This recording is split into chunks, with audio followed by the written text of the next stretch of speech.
Sana all nga ang sabi ng iba, pero dito sa video na to gusto kong ipakita kung gaano kasarap at gaano kahirap ang mag-load ng kayak. So ang ginawa ko dito muna ay maglagay ng cushion sa aking sasakyan para hindi sabitan.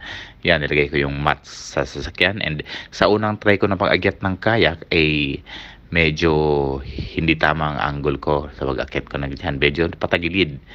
Kaya, pero inakyat ko pa rin. So pagka angat ko ng ganyan, muntik kong mabitawan yan yung kayak, muntik mag-slide ang kayak. At ayun nga, pag isang hawak ko, dahil walang maayos na hawakan yung kayak ko, hindi ko pa nalagyan, ayun nga, biglang muntik na niyang madaganan, muntik na niyang matumbahan yung side mirror. Ayan, no?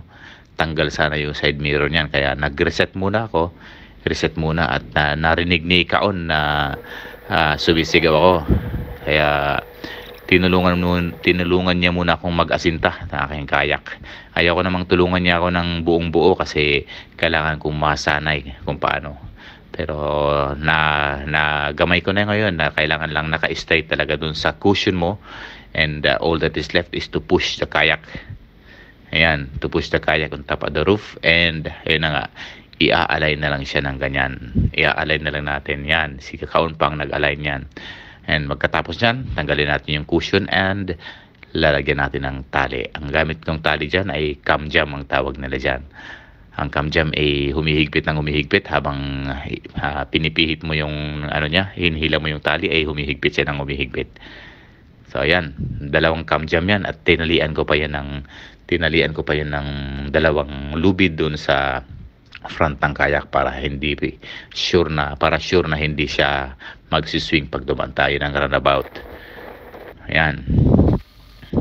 And pagka-check ko medyo maluwag pa, kaya hinigpitan ko ulit. Yan, higpit na. So siguro naman hindi na move yan. Yan, hinila ko at talagang matigas na, hindi na siya mag-move. So I think we're just about ready to go, and ayan,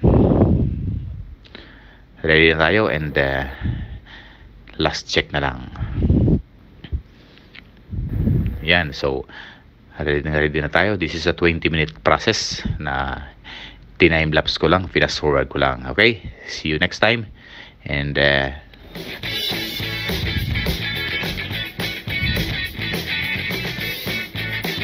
salamat sa inyong panonood, and please follow po. Thank you.